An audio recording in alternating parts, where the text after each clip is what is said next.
സ്നേഹാദരണീയരായ സത്യവിശ്വാസിനികളെ, കാരുണ്യവാനായ അള്ളാഹുവിൻ്റെ ആജ്ഞാനിർദ്ദേശങ്ങൾ ജീവിതത്തിൽ എപ്പോഴും പാലിച്ച്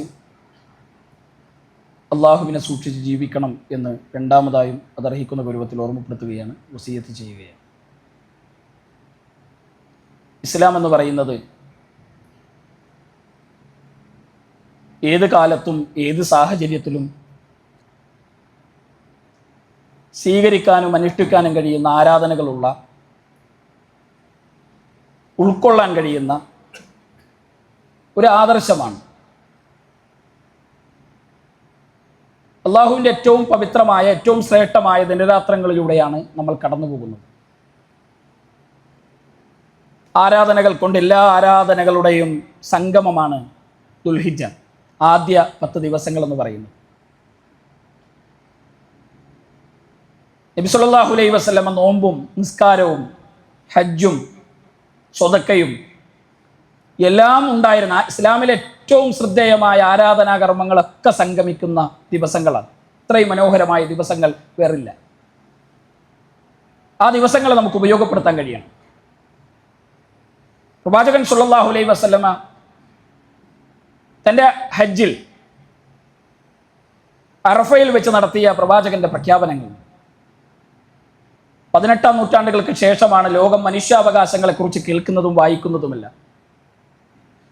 എന്നാൽ 6-ാം നൂറ്റാണ്ടിൽ ലോകത്തിന് തുല്യതയില്ലാത്ത മനുഷ്യാവകാശങ്ങളുടെ ആശയങ്ങളെ പ്രസരിപ്പിച്ചൊരു ആദർശമാണ് ഇസ്ലാം. തൻ്റെ മുന്നിൽ ഒരുമിച്ച് കൂടിയ ലക്ഷക്കണക്കിന് വരുന്ന സ്വഹാബികളോട് നബി സല്ലല്ലാഹു അലൈഹി വസല്ലമയുടെ വൈകാരികമായ പ്രവാചകന്റെ പ്രസംഗമുണ്ട്. അറഫയുടെ വൻമുറ്റത്ത് റസൂലുള്ളാഹി നിർവഹിക്കുന്ന ചരിത്രപ്രസിദ്ധമായ അദ്ദേഹത്തിൻ്റെ പ്രഖ്യാപനങ്ങളുണ്ട്. ഇന്ന് ലോകം ആഗ്രഹിക്കുന്നു, അതെല്ലാം ആഗ്രഹിക്കുന്നു. അവകാശങ്ങൾ ഉണ്ടാകണം, സമത്വം ഉണ്ടാകണം, സ്വാതന്ത്ര്യം ഉണ്ടാകണം എന്നുള്ളത് ഇന്ന് ലോകത്തിൻ്റെ ആഗ്രഹമാണ്, വർത്തമാന ലോകത്തിൻ്റെ തേട്ടമാണ്. അവർ പ്രവർത്തിക്കുന്നതും ശബ്ദമുയർത്തുന്നതും സ്വാതന്ത്ര്യവും സമത്വവും ഈ ലോകത്ത് നിർവഹിക്കപ്പെടണമെന്ന് ആഗ്രഹിച്ചുകൊണ്ടാണ്. ഇസ്ലാമിനെ അവർ പ്രതിക്കൂട്ടം നിർത്തുകയും പരിഹസിക്കുകയും ചെയ്യുന്നു. 6-ാം നൂറ്റാണ്ടിൽ ഇരുണ്ട പ്രത്യയശാസ്ത്രമാണ് ഇസ്ലാം എന്ന് കൈ ചൂണ്ടിക്കൊണ്ട് അവർ പരിഹസിക്കുന്നു.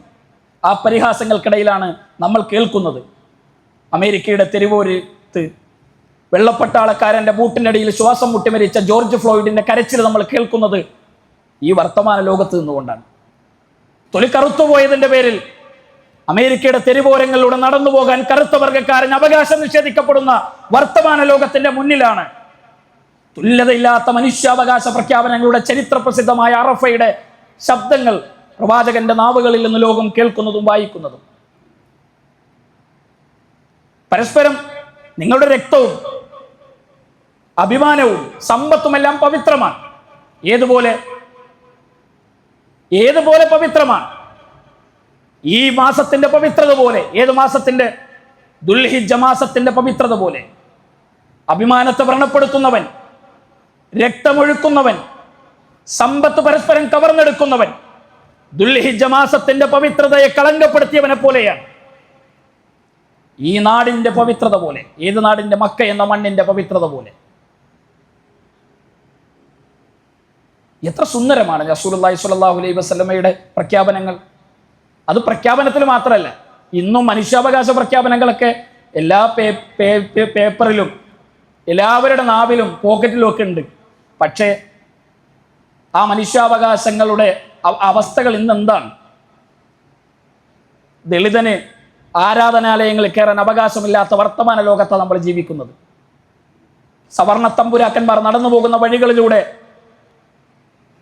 പിന്നോക്കക്കാരൻ നടന്നു പോകാൻ അവകാശം നിഷേധിക്കപ്പെടുന്ന ഒരു കാലത്താണ്. പ്രവാചകന്റെ മുന്നിലേക്ക് ഒരു ചെറുപ്പക്കാരൻ കയറി വരികയാണ്. അള്ളാഹുവിൻ്റെ റസൂലെ, ഞാൻ ഇസ്ലാം സ്വീകരിച്ചു, എൻ്റെ പേര് ബിലാൽ ഇബ്നു റബാഹ് എന്നാണ്. റസൂലുള്ളാഹി മനുഷ്യനെ ചേർത്ത് പിടിക്കുക. പ്രവാചകന്റെ നെഞ്ചിന്റെ ചൂടേറ്റ് കിടക്കുന്ന ബിലാൽ റളിയല്ലാഹുവിന്റെ കണ്ണുകൾ നിറയുന്നു. റസൂലുള്ളാഹിന്റെ നെഞ്ചിൽ ബിലാൽ റളിയല്ലാഹുവിന്റെ കണ്ണുനീര് വീഴുന്നു. എന്തു പറ്റി? മാലക്കയാ ബിലാൽ? അള്ളാഹുവിൻ്റെ റസൂലെ, എൻ്റെ ഉമ്മ പ്രസവിച്ച് എൻ്റെ ഉമ്മയുടെ മുലപ്പാൽ കുടിക്കാൻ മാറോട് ചേർത്ത് നിർത്തിയതിന് ശേഷം എന്നെ ഒരാളും ചേർത്ത് പിടിച്ചിട്ടില്ല പ്രവാചകരെ. എൻ്റെ തൊലി കറുത്തതിൻ്റെ പേരിൽ മാറ്റി നിർത്തിയിരുന്നു. അള്ളാഹുവിൻ്റെ റസൂലെ, എൻ്റെ ഉമ്മ എന്നെ ചേർത്ത് പിടിച്ചതിന് ശേഷം അങ്ങാണ് എന്നെ ചേർത്ത് നിർത്തിയത്. അബൂദർ ഗിഫാരി കറുത്തവളുടെ മകനെ എന്ന് ബിലാൽ റളിയല്ലാഹുവിനെ വിളിക്കുന്നു. റസൂലുള്ളാഹി സ്വല്ലല്ലാഹു അലൈഹി വസല്ലം അബൂദർ ഗിഫാരി റളിയല്ലാഹുവിനെ വിളിച്ചിട്ട് റസൂലുള്ളാഹിന്റെ ചോദ്യം എന്താ? നിന്റെ മനസ്സിന് നന്നായിട്ടില്ല അബൂദറെ, ജാഹിലിയത്തിന്റെ വൃത്തികേടുകൾ നിന്റെ മനസ്സിന്ന് പോയിട്ടില്ലേ? പ്രവാചകൻ സ്വല്ലല്ലാഹു അലൈഹി വസല്ലമയുടെ ചോദ്യം. ആരാധനാലയങ്ങളിൽ കയറാൻ, സവർണ തമ്പുരാക്കന്മാരുടെ വീടുകളിൽ കയറാൻ അവകാശമില്ലാത്ത പിന്നോക്കക്കാരനും ദളിതനും ഒക്കെ ജീവിക്കുന്ന ഒരു കാലല്ലേ നമ്മുടേത്? പ്രവാചകൻ സ്വല്ലല്ലാഹു അലൈഹി വസല്ലമ കഅബയുടെ താക്കോൽ കൊണ്ട് ആ വാതിൽ തുറന്ന് അകത്തേക്ക് കയറുമ്പോൾ പ്രവാചകന്റെ കൂടെ കയറ്റിയ 2 ആളുകൾ ഉണ്ടായിരുന്നു. ഖബ്ബാബ് ബിൻ അറസ് റളിയല്ലാഹു അൻഹു, ബിലാൽ ബിൻ റബാഹ് റളിയല്ലാഹു അൻഹു. ആ 2 മനുഷ്യർക്ക് ഒരു പ്രത്യേകത ഉണ്ടായിരുന്നു. മക്ക മാറ്റി നിർത്തിയ, മക്കയിലെ യജമാനന്മാർ മുഴുവൻ മാറ്റി നിർത്തിയ അടിമകളായി ജീവിക്കാൻ വിധിക്കപ്പെട്ട മനുഷ്യരായിരുന്നു. അവരുടെ ജീവിതത്തിന് അസ്തിത്വവും അർത്ഥവും നൽകി ഇസ്ലാം മനുഷ്യരെ മുഴുവൻ ഒന്നായി കാണാൻ പഠിപ്പിച്ചു. അവരുടെ പരിഹസിക്കാൻ പാടില്ല, ആക്ഷേപിക്കാൻ പാടില്ല. ഏതുപോലെയാണ് അത് സ്വന്തം സഹോദരൻ്റെ പച്ചമാംസം മുറിച്ച് കഴിക്കുന്നതിന് തുല്യമാണ് അനാവശ്യമായി നിങ്ങൾ മനുഷ്യരെ ആക്ഷേപിക്കുന്നത് എന്ന് പഠിപ്പിച്ച മതം. ആയിഷ ബിബി റളിയല്ലാഹു അൻഹ ഒരിക്കൽ പറഞ്ഞു, ആ കുസൈറ, ആ കുള്ളത്തിയുടെ വീട്ടിൽ നിന്നാണോ പ്രവാചകൻ അങ്ങ് വരുന്നത്? ഒരു ഭാര്യയെക്കുറിച്ച് ഒരു പ്രയോഗം നടത്തിയതാണ്. റസൂലുള്ളാഹിന്റെ മുഖം ചുവന്നു, പ്രവാചകന്റെ കണ്ണുകൾ ചുവന്നു തുടുത്തു. റസൂലുള്ളാഹി സ്വല്ലല്ലാഹു അലൈഹി വസല്ലം ചോദിച്ചു, ആയിഷ, നീ പറഞ്ഞ വാക്ക് സമുദ്രത്തിൽ കൊണ്ടുപോയി കലക്കിയ സമുദ്രം മുഴുവൻ വൃത്തികേടായി പോകും, മലിനമായി പോകും. കുസൈറ എന്ന വാക്കാണ്. നമ്മളൊന്ന് ആലോചിച്ച് നോക്കുക. നമ്മുടെ ഉള്ളിൽ, നമ്മുടെ നാവിൽ നിന്നൊക്കെ പടന്നു വരുന്ന പദപ്രയോഗങ്ങൾ പലപ്പോഴും ഈ ലോകത്തെ സകല സമുദ്രങ്ങളും മലിനമാക്കി കളയാൻ മാത്രം വിഷലിപ്തമായ വാക്കുകളല്ലേ പലപ്പോഴും ഉണ്ടാകുന്നത്. എങ്ങനെയാണ് നമുക്ക് നല്ല വിശ്വാസികളാകാൻ കഴിയുക?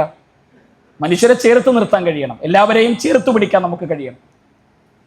എല്ലാവരെയും ഒരുമിച്ച് നിർത്താൻ മനോഹരമായ സ്ത്രീകളുടെ അവകാശങ്ങൾക്ക് വേണ്ടി റസൂലുള്ളാഹി സംസാരിക്കും. കുട്ടികളുടെ സ്വാതന്ത്ര്യത്തിനു വേണ്ടി പ്രവാചകൻ സംസാരിക്കുന്നു. ഖുർആനും സുന്നത്തും മുറുകെ പിടിച്ച് ജീവിതത്തെ മുന്നോട്ട് കൊണ്ടുപോകാൻ നബി സല്ലല്ലാഹു അലൈഹി വസല്ലം ആഹ്വാനം ചെയ്യുന്നു.